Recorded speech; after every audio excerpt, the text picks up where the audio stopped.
It's an old hymn, but a Es un beloved viejo one. himno que amamos mucho.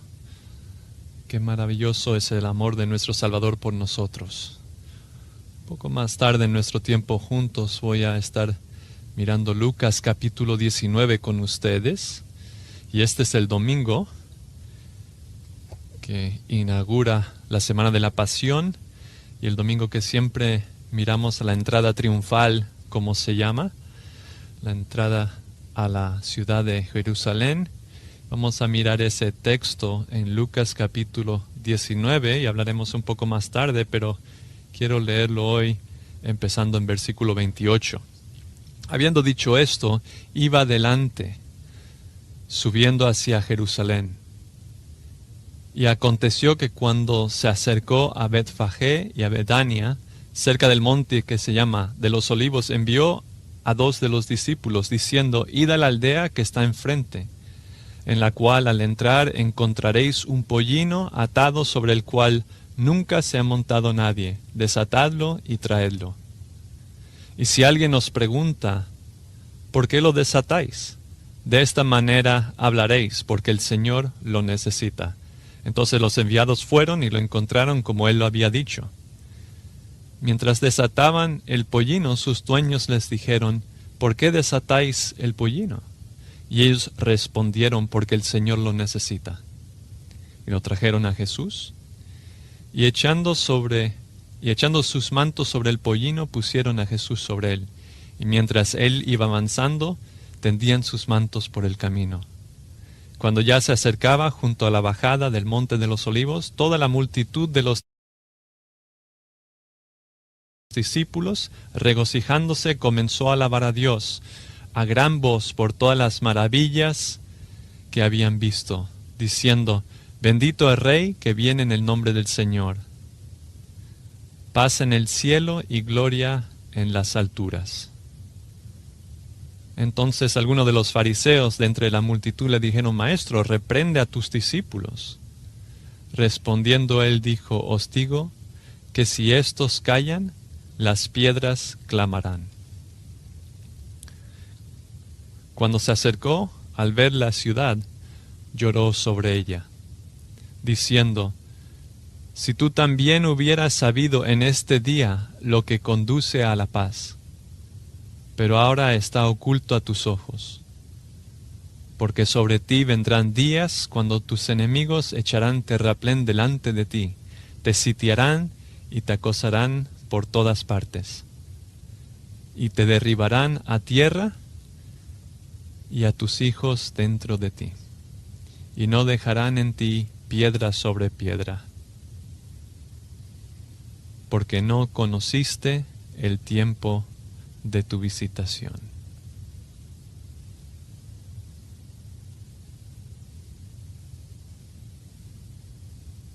Una escena maravillosa.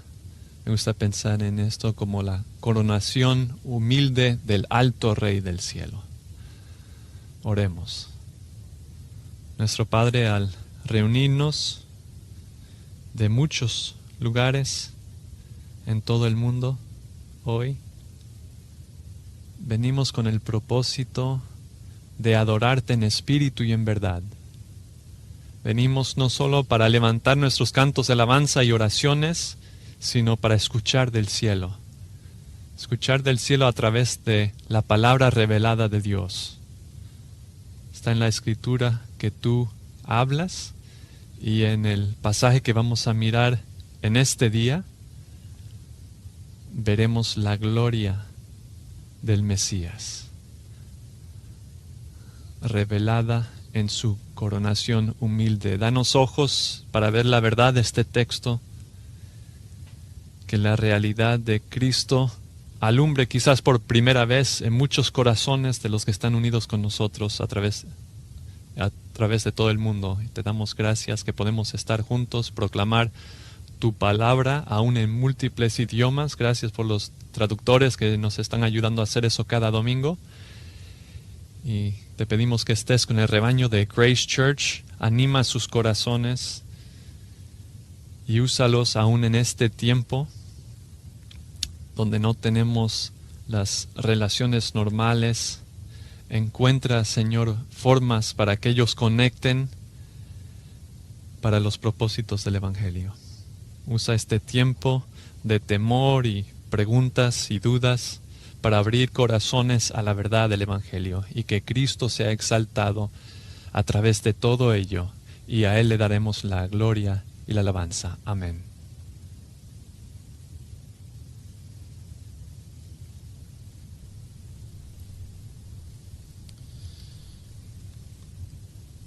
Me gustaría invitarles a cantar una vez más el himno más conocido de los himnos de Domingo de Ramos, es número 260. Cantemos juntos.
Bueno, venimos a ese tiempo en el servicio donde les damos la bienvenida, estén donde estén. Muchas iglesias están juntando con nosotros en este día y estamos tan agradecidos por tener esta oportunidad de alabar al Señor contigo, especialmente si eres un miembro de la iglesia Grace. Te damos la bienvenida con tus amigos y vecinos que quizás estén contigo y darte una cálida bienvenida. Verás en la pantalla, al ver el live stream, que puedes entrar al boletín con ese enlace, con toda la información que tienes que saber, y también la cajita para dar la ofrenda. Es normalmente este punto cuando haríamos la ofrenda, y si quieres hacerlo en línea para que el ministerio de nuestra iglesia continúe, no solo aquí, pero también los misioneros que están en todo el mundo y nos están viendo hoy también, y que el Señor siga proveyendo todas las necesidades que tenemos como iglesia, y a los misioneros también. Así que puedes accesar ahí ese botón para hacerlo, o traer las ofrendas aquí a la oficina de la iglesia. Gente aquí que puede orar o compartir contigo, puedes dejar la ofrenda aquí también. Y a lo mejor ya recibiste la carta de nuestro pastor con esos sobres que les mandamos para que sea un poco más fácil para que den también. Así que si eso es de ayuda, pueden usar ese medio también. Y también nuestra conexión, nuestra carta de actualización que sale 2 veces a la semana. Ahí está el enlace donde pueden apuntarse para recibir eso si no lo han hecho. Es una forma de mantenernos en contacto contigo también, y para que veas el mensaje de entre semana que comparte también el pastor los miércoles. Así que te invitamos a hacerlo. Te damos la bienvenida, y sea el motivo que te ha traído a este live stream, estamos agradecidos de que estés con nosotros. Grace Church está vivo y está fuerte y mejor que nunca. Gente está siendo voluntario para hacer lo que haga falta y es bonito ver este faro en un mundo confundido. No estamos confundidos nosotros porque sabemos que Él está usando todo esto para su gloria y nuestro bien. Así que estamos agradecidos que estés con nosotros en esta mañana. Ya hemos orado al principio del servicio, pero vamos a orar otra vez ahora. Que ores ahora que vamos a escuchar de nuestro pastor y ir en sus Biblias al capítulo 19 de Lucas que leí hace un rato. Estarás en la escena para nuestro vistazo a la coronación humilde del alto Rey del cielo. El texto que leí, si estaban escuchando, se dieron cuenta que está lleno de ironía, lleno de contraste. Tiene uno la comendación de Jesús del pueblo y tiene uno la condenación del pueblo por Jesús. Y esto tiene que ser una coronación sin igual que jamás se ha visto. Por un lado es grande y entusiástico, lleno de aclamación y admiración, generado por el gozo y la esperanza del pueblo por la llegada de su Mesías venidero. Por el momento pareció que Jesús sería ese Mesías y que victoria eminente sobre todos sus enemigos estaba por llegar, y en anticipación de eso y la gloria de esos triunfos y la llegada del reino de Dios, ellos estaban literalmente emocionados. Pero por el otro lado, vemos lo superficial de esa emoción y la hipocresía de eso, porque todo termina con una pronunciación de destrucción. En vez de juicio cayendo sobre sus enemigos y la llegada del Mesías trayendo victoria, el juicio caería sobre ellos, traído a causa de ese mismo Mesías. En vez de ver las glorias de conquista, van a experimentar las agonías de ser conquistados. En vez de experimentar la bendición de Dios, están a punto de experimentar el juicio de Dios. Así que el contraste entre la actitud y las acciones de la gente es claro. Después de ver sus milagros, tienen lo mejor en mente. Es tiempo de reino, es tiempo de exaltación. Él, después de ver la incredulidad de ellos, tiene lo peor en mente. Es tiempo para la devastación, no la exaltación. Ellos esperan un héroe conquistador y reciben un juez que les condena. ¿Ha visto alguna vez una coronación como esta, donde el mismo evento, el rey siendo ofrecido el trono, se niega al trono y se voltea a la gente que lo está ofreciendo y les pronuncia destrucción, les condena a destrucción? No creo que alguna vez ha habido una coronación así, pero es exactamente el caso en esta coronación humilde del alto Rey del cielo.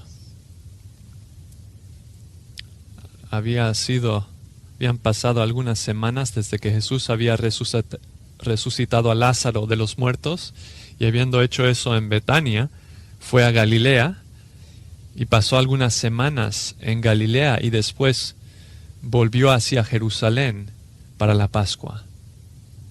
Y al ir hacia el sur desde Galilea, cruzando el Jordán hacia el este, a Perea, bajó hacia el sur en Perea y otra vez cruzó el Jordán al norte de Jericó. Entró a Jericó y sabemos que cuando estaba en Jericó sanó a 2 mendigos ciegos, les trajo salvación, y también trajo salvación a un hombre muy famoso de baja estatura que se llamaba Zaqueo, un publicano.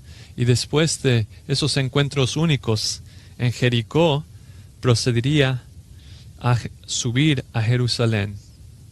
Son como 17 millas el subir de Jericó, porque está debajo del nivel del mar, subiendo unos 4,000 pies hasta la ciudad de Jerusalén.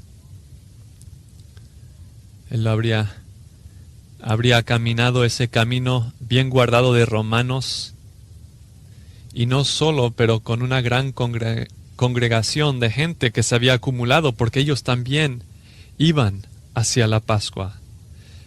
Y un grupo más y más grande de viajeros. Había gente esperando en la ciudad para la Pascua. Así que había una multitud delante de él y que venía con él y detrás de él también. Juan 12:1 dice que llegó a Betania, que está a 2 millas al este de Jerusalén, 6 días antes de la Pascua.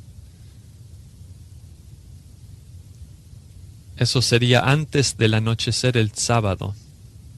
Y ese sábado se le invitó a una comida en su honor.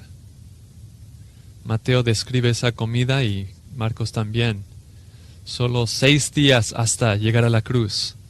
Solo 6 días hasta los clavos, la corona de espinas, el cargar el pecado, hasta la experiencia de estar sin el Padre en la crucifixión al convertirse en el sacrificio por el pecado. Durante esos días tempranos de su llegada, él buscó compañerismo. Era realmente la última vez de compañerismo antes de empezar a interactuar con la ciudad una vez que entró. Y por un poco de tiempo estuvo con sus discípulos. Estuvo con sus amigos María, Marta, las hermanas de Lázaro, a quien había resucitado de los muertos. Pero no fue la comunión más pura porque Judas estaba ahí y él sabía qué iba a hacer Judas.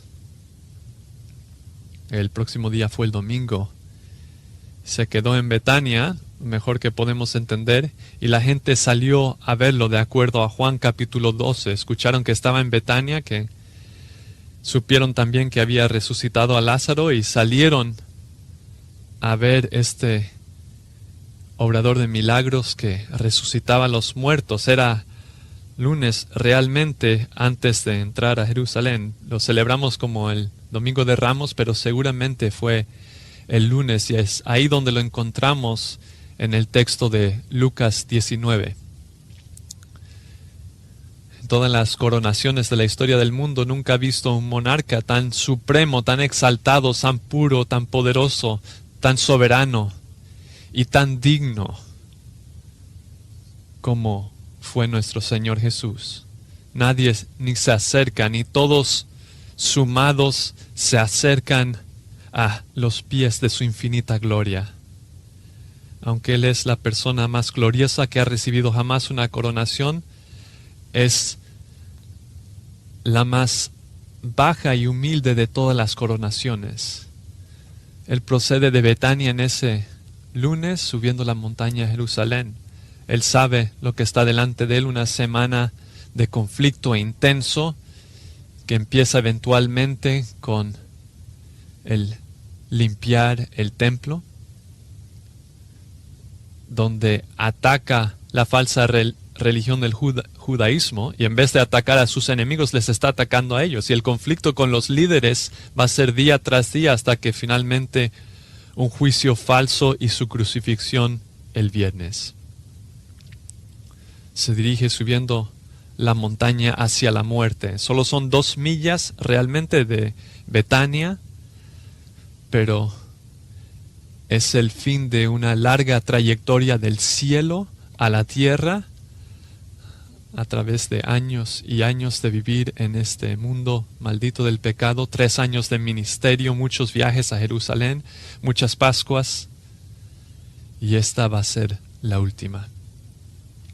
Se dirige a la muerte donde agarró la vida, como el rescate redimiendo la muerte. La muerte ratifica el nuevo pacto, el perdón a través de la gracia, propiciación por los pecados de su pueblo, una muerte que destruirá la muerte, será la muerte de la muerte, una muerte que provee perdón de pecados y cielo eterno para los que creen. Y antes de venir a reinar, tiene que venir a morir y a resucitar. Y es importante notar que hasta este punto Jesús nunca había permitido una demostración pública declarándole como el Mesías. Nunca lo había hecho. De hecho, cuando lees los evangelios, ves que él trata de quitarse del lugar cuando las cosas empiezan a ir en esa dirección. Y es la primera vez en su vida que permitió esa demostración pública de que Él es el Mesías, que eso se llevará a cabo. Es la única ocasión. ¿Y por qué ahora? ¿Por qué ahora? Porque fue diseñado para inflamar a sus enemigos más que cualquier otra cosa lo haría, de tal forma que ellos movieran rápidamente para tomar su vida. Él sabía que el plan de Dios era que Él moriría como el Cordero de Dios y que Él moriría el próximo viernes a la misma hora cuando las ovejas o los corderos del sacrificio estaban siendo sacrificados, moriría por el pecado de su pueblo, y tenía que crear un evento que enojaría tanto a sus enemigos que irían rápidamente para lograr que Él fuera a la cruz, pensando que ellos estaban operando en su propio tiempo, pero que estaban haciendo el plan de Dios al detalle del momento. Quería esa muestra pública al grupo más grande para amenazar a los líderes judíos y causarles que se dieran prisa para buscar su muerte, porque tenían que estar en la cruz el viernes. Decenas de miles de personas estaban en Jerusalén en la Pascua. 10 años más tarde tenemos récord de que muchos corderos fueron muertos. 260,000 corderos fueron sacrificados en la Pascua del 10 años más tarde. Un cordero se sacrificaba por una familia entera, así que multiplicando ese número de corderos, te daría muchísima gente que estaba en Jerusalén en ese tiempo. Esto estaba diseñado para inflamar a sus enemigos. Estaba en el lugar exacto, en el momento perfecto, y estaba al final de este viaje que había empezado en versículo 9, en capítulo 9, versículo 51 de Lucas nos muestra dónde empieza ese viaje, y este es el último viaje de su vida y fue el fin del viaje de su encarnación. Finalmente va hacia Jerusalén. Su llegada crea un evento masivo.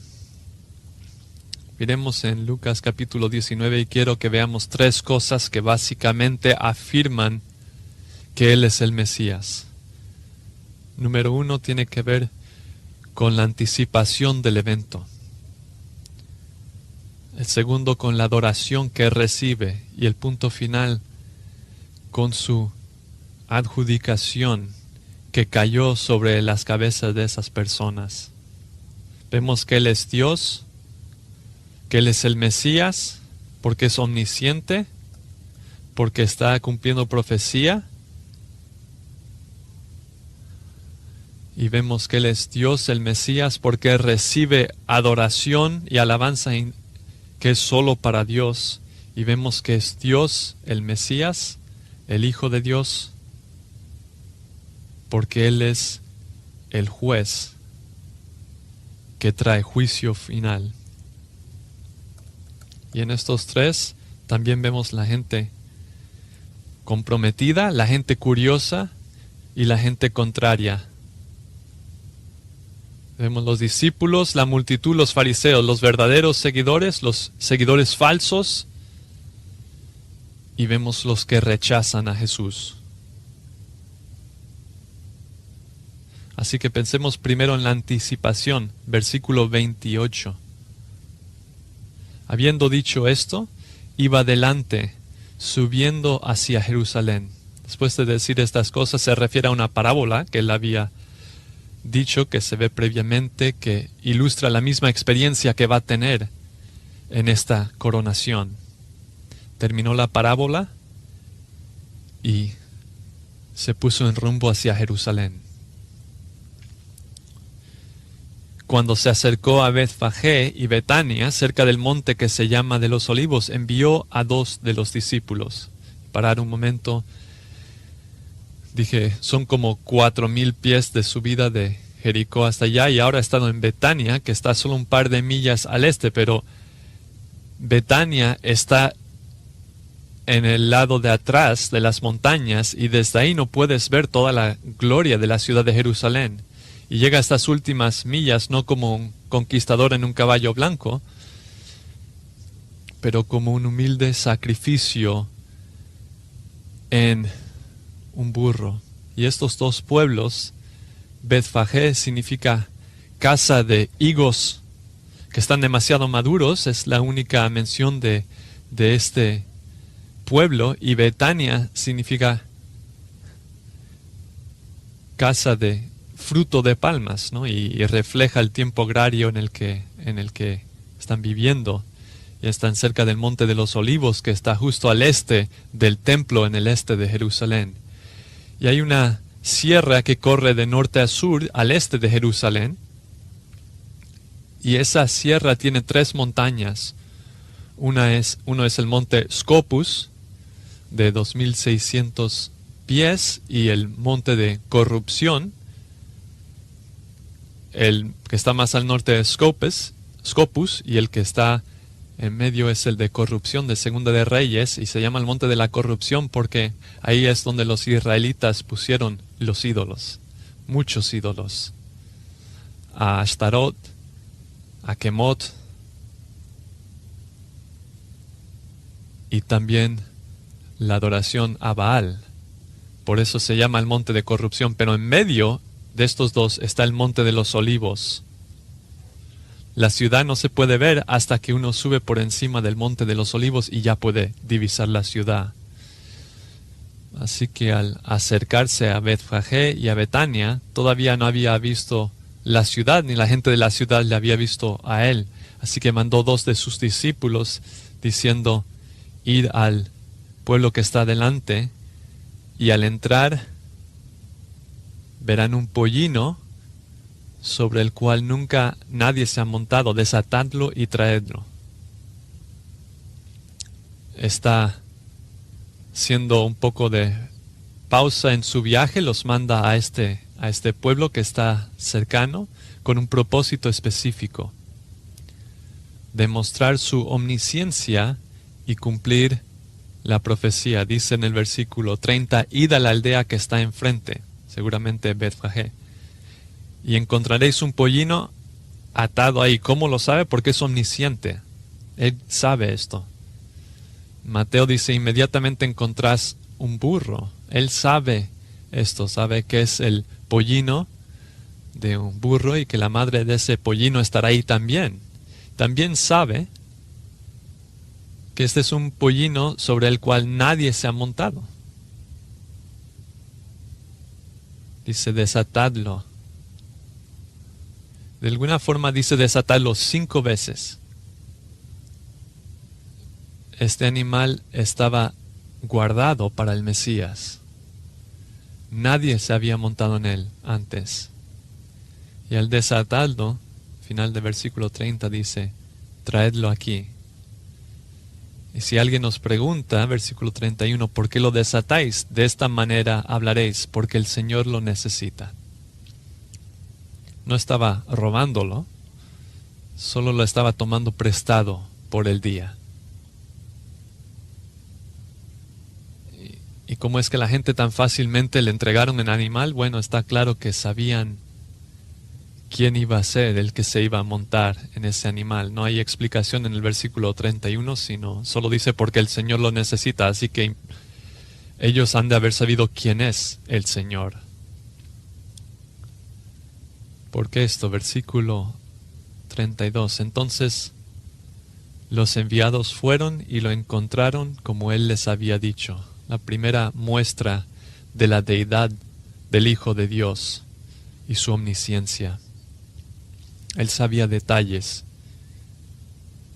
que no eran visibles a nadie más que estaba en su presencia. ¿Recuerdan en las otras partes de los evangelios? Juan capítulo 1 vio a Natanael con su omnisciencia antes de que lo viera con sus ojos. En Juan 2 dice que nadie tiene que decirle lo que hay en el corazón del hombre porque él sabía lo que estaba en el corazón del hombre. En Mateo capítulo 17 dice que a los discípulos que echen su anzuelo al agua y sacarían el pez, y dentro de la boca del pez habría monedas para pagar los impuestos. En Lucas 22, cuando es tiempo de que ocurra la comida de la Pascua, ellos sabrían exactamente dónde va a ser la Pascua porque encontrarían un hombre llevando agua, algo que normalmente haría una mujer, pero habría un hombre llevando agua y le seguirían para encontrar dónde está el lugar de la Pascua. Hay un número de indicaciones en su vida y en los relatos de los evangelios de su omnisciencia. Y hay más aquí que solamente omnisciencia. El versículo 35, lo trajeron a Jesús y echando sus mantos sobre el pollino, pusieron a Jesús sobre él.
Mientras iba avanzando, tendían sus mantos por el camino.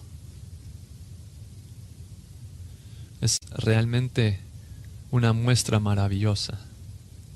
Ellos desataron el pollino, tienen permiso de llevárselo, dicen al dueño el Señor lo necesita, es algo temporal. Lo traen a Jesús en Betania, echaron sus mantos sobre el pollino y pusieron a Jesús ahí. Eso es una conexión con la línea de realeza. Si vuelven a Primera de Reyes capítulo 1, tanto David como Salomón tenían una mula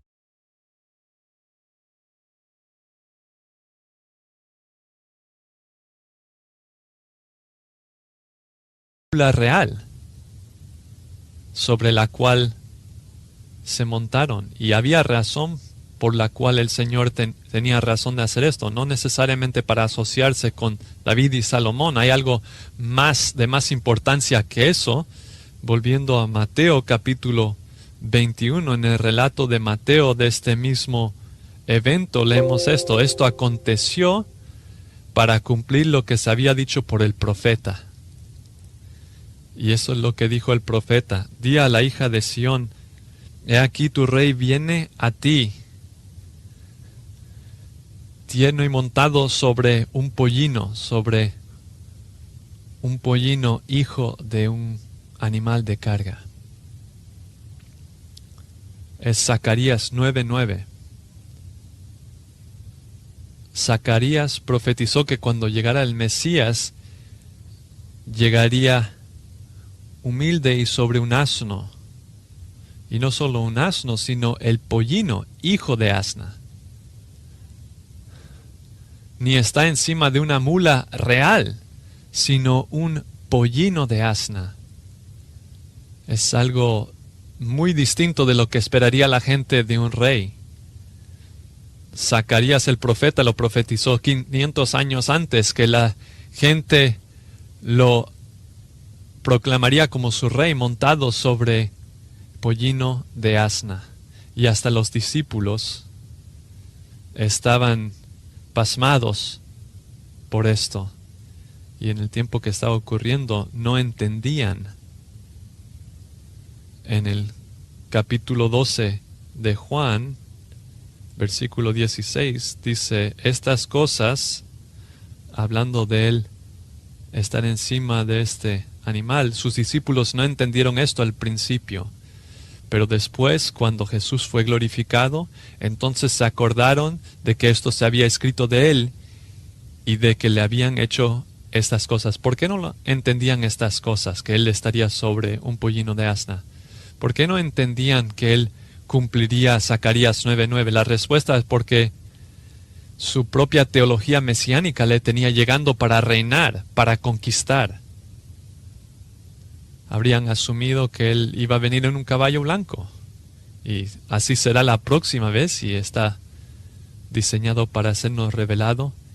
Y se ve en Apocalipsis capítulo 19. Pero al mirar la preparación, estos eventos que anticipan lo que va a pasar, vemos la divinidad de nuestro Señor, vemos la precisión exacta del cumplimiento de la profecía que está en el Antiguo Testamento. Este es el verdadero Mesías. Lo vemos en su omnisciencia, lo vemos en el cumplimiento de profecía. Así que toda esa anticipación nos lleva a la convicción de que realmente es el Mesías. Y lo segundo que vemos en este texto es la adoración. De la anticipación vamos a la adoración. Y es exactamente lo que ocurre. Mira en el versículo 36. Y mientras él iba avanzando, tendían sus mantos por el camino. La gente estaba poniendo sus mantos ahí en el camino para que el animal caminara sobre ellos. Y cuando se acercaba junto a la bajada del monte de Olivos, cuando subes por el monte de los Olivos y bajas por el otro lado, ya puedes empezar a divisar Jerusalén. Y al acercarse ahí, toda la multitud de los discípulos, regocijándose, comenzó a alabar a Dios a gran voz por todas las maravillas que habían visto, diciendo, bendito el Rey que viene en el nombre del Señor, paz en el cielo y gloria en las alturas. Así que vuelves a Segunda de Reyes capítulo 9 y ves la relación con la antigua tradición de poner tus mantos antes de un monarca. Era una forma de expresar honor y sumisión. Estás diciendo, yo pongo mi manto como un símbolo de sumisión, como yo pondría mi vida debajo de tus pies, mi rey. Dice esencialmente que nos ponemos bajo tus pies. Nos estamos poniendo en sumisión a ti. Es la versión judía de decir viva el rey. Y a pesar de lo que dijo el Señor, la idea de reino llegando capturó a todos. El rey estaba ahí, el reino tenía que seguir, ¿verdad? Y el nivel de emoción empezó a subir. Él será su rey, él va a traer el cumplimiento de todas las promesas que se le hicieron a Abraham y a David. Como veremos, fue superficial y cambiante, y cuando él no hizo lo que ellos querían, ellos cambiaron y trajeron tanta furia contra él que no fue mucho tiempo que ya estaban pidiendo su crucifixión. Y es exactamente lo que hicieron. Pero en este punto su esperanza es grande y están clamando, bendito el Rey que viene en el nombre del Señor. Este es el Rey del Señor, el Rey de Yahvé, el Rey prometido, profeta, Rey y sacerdote. Es la hora de paz en el cielo y gloria en las alturas. Mateo agrega, la mayoría de la multitud puso sus mantos en el camino y otros cortaron ramas de los árboles y poniéndolas en el camino. Juan 12:13 dice que estaban poniendo ramas de palmas. Estas ramas en la historia de los judíos simboliza la salvación y simboliza gozo. Mateo también indica que la multitud estaba dividida. Había una división, que había gente enfrente de él y detrás de él, y él estaba aplastado entre ellos y estaba creciendo, y hay como un fuego por el momento, una euforia, y tanto así que dice en Juan 11 que los fariseos y los sumos sacerdotes habían dado órdenes que cualquiera que supiera dónde él estaba tenía que reportarlo para que ellos lo prendieran. Y Juan ha dado advertencia de que cuando ocurra esto, los líderes no van a estar contentos. La emoción de la multitud está subiendo y hace que la furia de los líderes sea más grande. Con una voz, todos ellos diciendo: bendito el Rey que viene en el nombre del Señor. Mateo agrega que dicen: Hosana, Hosana al Hijo de David. Y Hosana es una frase exclamatoria de sálvanos ahora, redímenos ahora. Tenían una redención terrenal en mente, pero él había venido a traer una redención espiritual. No conquistar a Roma, sino el pecado y la muerte, y reconciliar a pecadores con Dios. Y dijeron: Hijo de David, el título mesiánico más común. Y estaban realmente dando eco a los salmos, especialmente Salmo 118. ¿Pueden mirarlo conmigo? Salmo 118, versículo 22. Vemos esto: la piedra que desecharon los edificadores ha venido a ser la piedra principal del ángulo, hablando de Cristo, ¿verdad? Obra del Señor es esto, admirable a nuestros ojos. Este es el día que el Señor ha hecho, regocijémonos y alegrémonos en él. Te rogamos, oh Señor, sálvanos. Ahí es Hosana. Te rogamos, oh Señor, prospéranos ahora. Bendito el que viene en el nombre del Señor. Desde la casa del Señor os bendecimos. Bendito es el que viene en el nombre del Señor. Es un salmo de salvación. Se llama a veces el Salmo del Conquistador. Y 100 años antes de esto se usó para proclamar a uno de los macabeos que había derrotado a los sirios, pero en este caso se le aplica a Jesús, el que viene en el nombre de Dios. Así que ellos están diciendo que él tiene toda la autoridad y la aprobación de Yahvé. Es un salmo que unos llaman un salmo de entronar, y el ambiente está electrificado. Es paz en la tierra,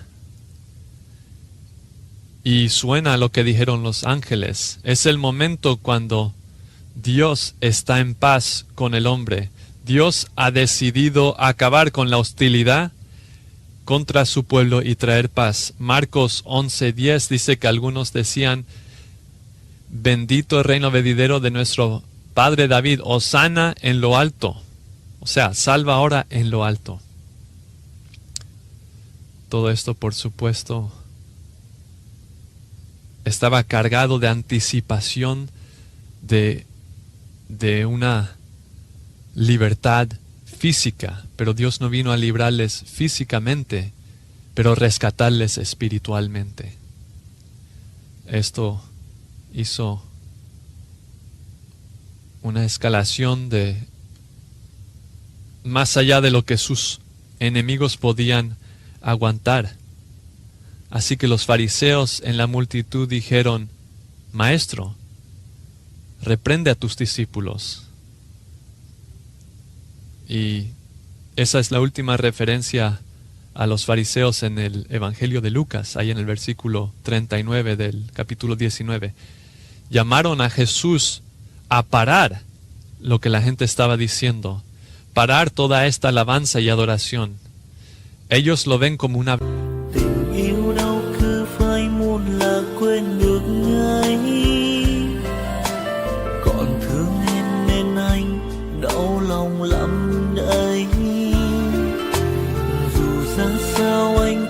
chẳng thể đổi thay. Một cuộc sống không em anh phải làm sao đây? Tự thương lấy mình thôi, đớn đau nhiều rồi. Tự mình vỗ về thôi khi không ai cạnh bên. Tập yêu bản thân thôi để không phải buồn. Rồi người thương hóa người dưng, cứ sao lệ mi tuôn. Tự thương lấy mình thôi chẳng ai thay đổi. Tự mình cố vượt qua nỗi đau sẽ bối xóa. Tập yêu bản thân thôi chớ nên yêu vội. Tình yêu đâu phải trò chơi để cho ta lạc lối. Blasfemia. Están enojados de que esta honra mesiánica se le está dando a su enemigo, el cual han querido matar por tanto tiempo. No pueden callar a la multitud, es demasiado grande. El único camino razonable es pedirle al que tiene la atención de la multitud a que pare lo que está pasando, silenciar a los discípulos que estaban también adorando legítimamente aquí. De una forma correcta, estos hombres odiaban a Jesús y su odio llegó a un punto climático aquí. Y es en preparación para la última sección, que es la adjudicación o la sentencia, versículo 40. Respondiendo él dijo: os digo que si estos callan, las piedras clamarán. Cuando se acercó, al ver la ciudad, lloró sobre ella, diciendo: si tú también hubieras sabido en este día lo que conduce a la paz, pero ahora está oculto a tus ojos. Porque sobre ti vendrán días cuando tus enemigos echarán terraplén delante de ti, te sitiarán y te acosarán por todas partes, y te derribarán a tierra y a tus hijos dentro de ti, y no dejarán en ti piedra sobre piedra, porque no conociste el tiempo de tu visitación.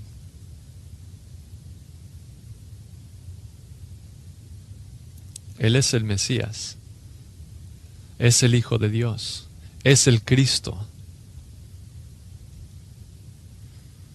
el que es omnisciente, que sabe todo, aun esas cosas que no se ven por medios humanos. Es el que cumple la profecía del Antiguo Testamento, específicamente es el exaltado que debe recibir honra y adoración, pero también es el juez soberano. Juan nos presenta esa realidad en el 5º capítulo de su Evangelio, versículo 22. Porque ni el Padre juzga a la gente, sino que ha dado eso al Hijo, para que honren al Hijo como han honrado al Padre. El que no honra al Hijo, no honra al Padre, quien le ha mandado. Y verdaderamente os digo, el que escuche mi palabra y crea al que me ha mandado tiene vida eterna, y no entra al juicio, sino ha pasado de la muerte a la vida. Verdaderamente les digo que viene una hora, y ahora es, cuando los muertos escucharán la voz de Dios, y los que la escuchan vivirán. Porque tal como el Padre tiene vida en sí mismo, aún así dio al Hijo también de tener vida en sí.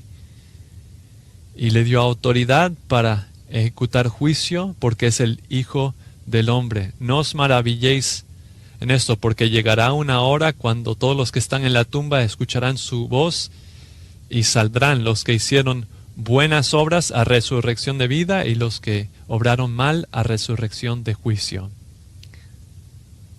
Él es el que tendrá juicio final, pero también es el que dará sentencia en esta ocasión.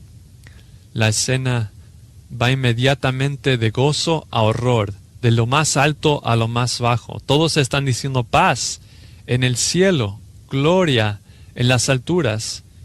Y él dice destrucción. Ellos pronuncian gloria sobre él y él pronuncia juicio sobre ellos. El final es trágico. Y como dije, en la primera vez en toda su vida ha permitido una declaración pública de él como Mesías, de lo cual es digno. Y toda la adoración no sería bastante. No callará a las multitudes. Pero pronto esa multitud va a estar diciendo crucifícale, crucifícale. No queremos que este hombre reine sobre nosotros.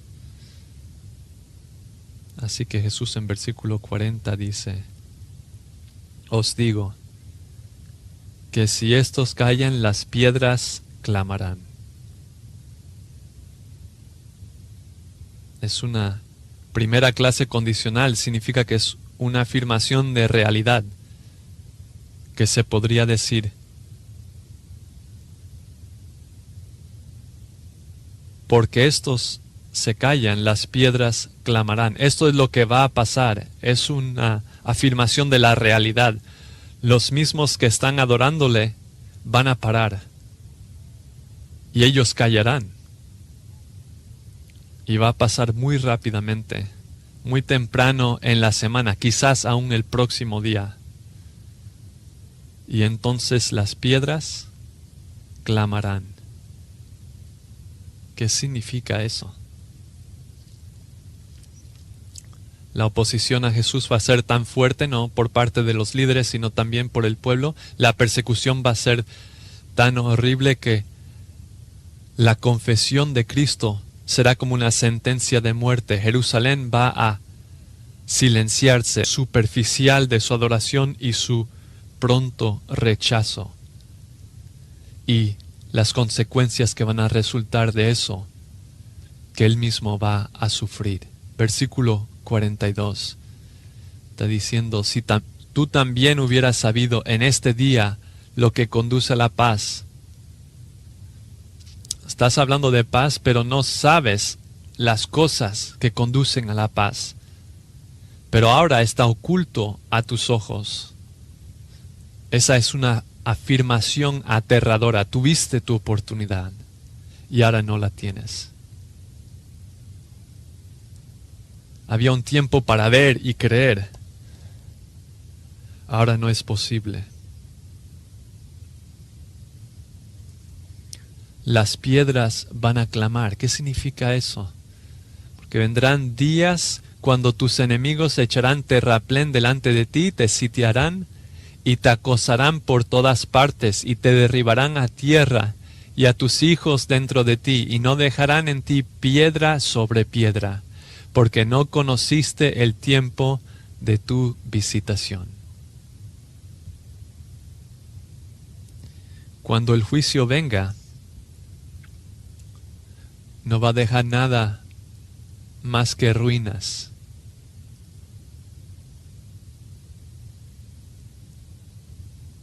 Solo Dios sabe el futuro. Solo Dios diseña el futuro. Y Cristo es el que va a traer el juicio. ¿Por qué está tan triste?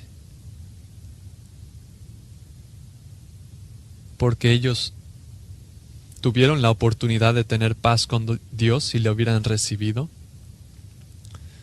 Tuvieron la oportunidad, como dice en el 44, de reconocer el tiempo de su visitación, cuando el cielo vino en la encarnación del Hijo de Dios. Juicio viene. Si solo hubiera sabido, solo hubieran sabido. En este día, ¿qué es esto? El tiempo de su presencia, el día de su presencia. Si solo conocieran, si solo creyeran,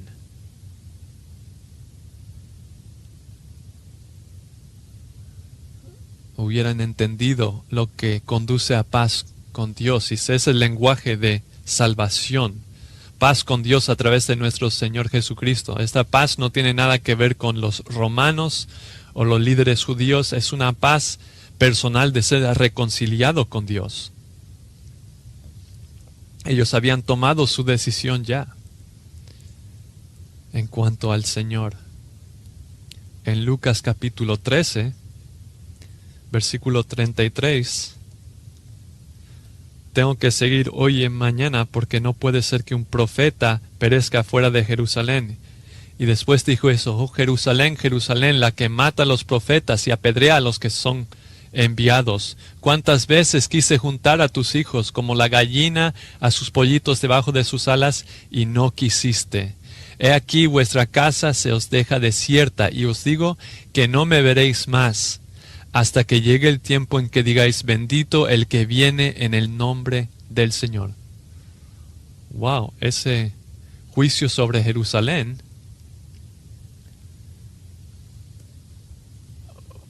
posiblemente se canceló porque es lo que dijeron en la transfiguración. Es una expresión de fe. ¿Eso hace a un lado el juicio? No, para nada. Esto fue tan superficial como se evidencia en que luego estaban clamando su sangre. Tuviste tu oportunidad para la paz, ahora el juicio vendrá. No pueden mirarlo, está escondido de vuestros ojos por ahora. No creerían y ahora no pueden creer. Solo había un pequeño remanente, ¿verdad?, en el aposento alto. Al continuar la nación en su rechazo fuerte. ¿Qué se requiere al juicio en 43 y 44? Es la destrucción de Jerusalén y su templo. Porque vendrán días, muchas veces se usa eso en el Antiguo Testamento de una afirmación de juicio.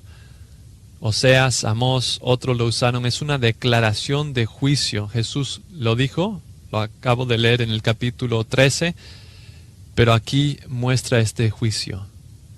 Lo desarrolla. Dice: tus enemigos echarán terraplén delante de ti para sitiar, para cerrar a la ciudad, para que nadie pueda entrar ni salir. Esto literalmente mata a una ciudad por falta de comida, y es exactamente lo que hacían los romanos. Te rodearán, te sitiarán para que nadie entre y salga. Estás sellando a la ciudad para que no entren provisiones, y cualquiera que trate de escapar después de estar sitiado será matado. Miles dentro morirán de hambre, y es exactamente lo que pasó en el sitio de Jerusalén en 70 después de Cristo. Los judíos se rebelaron contra Roma y eso llevó al sitio. Y para el año 70 después de Cristo, decenas de miles habían muerto bajo el sitio romano. Y una vez que los romanos entraron, versículo 44, derribaron a tierra la ciudad. Es un verbo aquí que significa estallar contra la tierra. La ciudad será rota totalmente. Es lo que hicieron los romanos cuando llegaron al templo. Ellos bajaron las piedras y lo aplanaron totalmente. ¿Cuáles son las piedras que van a clamar? Esas son las piedras. Las piedras que claman no es una forma de expresión. Esas son piedras físicas que darán testimonio de esto. Las ruinas de Jerusalén claman, gritan la verdad de la incredulidad y el rechazo del Mesías por parte de Jerusalén. Y era tan superficial ese día. Tú y tus hijos dentro de ti. Después de 5 meses de sitio, los romanos entraron a los judíos debilitados que no pudieron defender a Jerusalén y los romanos entraron a Jerusalén matando a todos por el camino.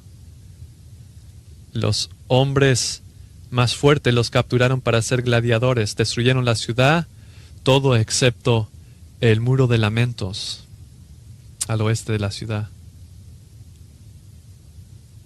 Decenas de miles de personas murieron. Y luego salieron los romanos de la ciudad y destruyeron muchas ciudades en Israel. La destrucción será tan total que no dejarán piedra sobre piedra. Destrucción total, juicio divino. ¿Por qué? Porque no conociste el tiempo de tu visitación. Visitación, episcopes, la visita del Dios encarnado, la visita del Hijo de Dios. El día de visitación es una frase antiguo testamentaria de la venida de Dios, el acercarse a su pueblo, y puede ser para bendición, pero también puede referirse a lo mismo para juicio. Vino para bendecir y a rechazarle vino para traer juicio. Los que no creen van a ser visitados por el Señor en juicio. ¿Quién es este Jesús? ¿Es el Mesías? Bueno, fue omnisciente, sabía cosas que no se podía saber con los sentidos humanos. Cumplió la profecía hasta el detalle. Recibió adoración y alabanza. Y predijo y pronunció juicio. Y ese juicio vino. La visitación de Dios viene o en salvación o en condenación. Llega de una forma o de otra. Cada uno de nosotros experimentará la visitación de Dios. Dios se mostrará en tu vida para salvación ahora y para siempre, o para juicio en el futuro y para siempre.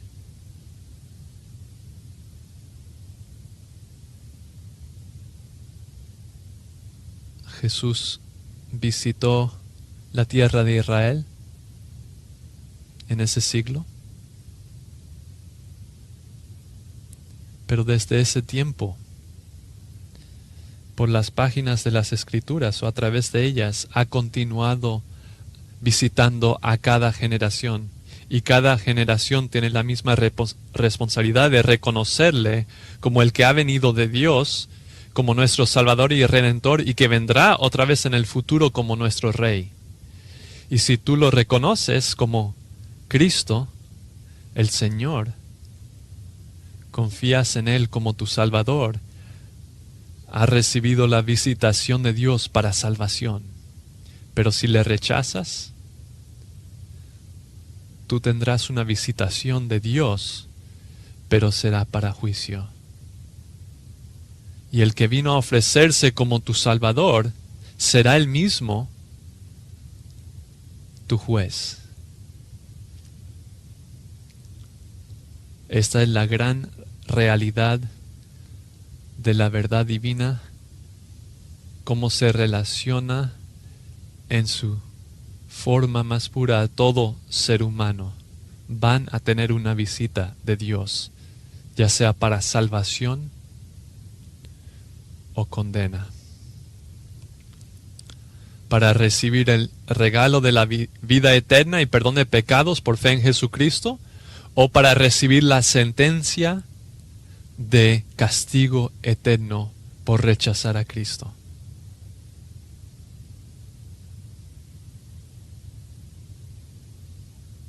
Hay bastante gente en nuestra sociedad que tiene un interés sentimental en Jesús, tal como muy similar a esta multitud que podrían pensar en Jesús como uno que obraba milagros,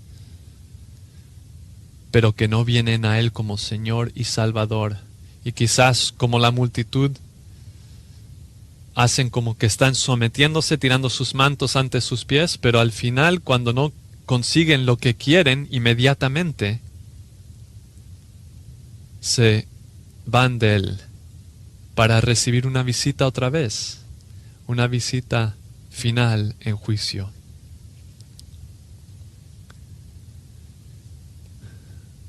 Tienes un momento con Dios que va a llegar, todos, ya sea para salvación, eterno gozo o condena, tristeza eterna y castigo.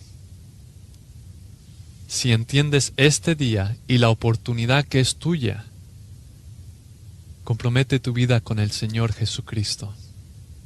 Oremos. Nuestro Padre, estamos otra vez agradecidos por la verdad clara que viene de tu palabra.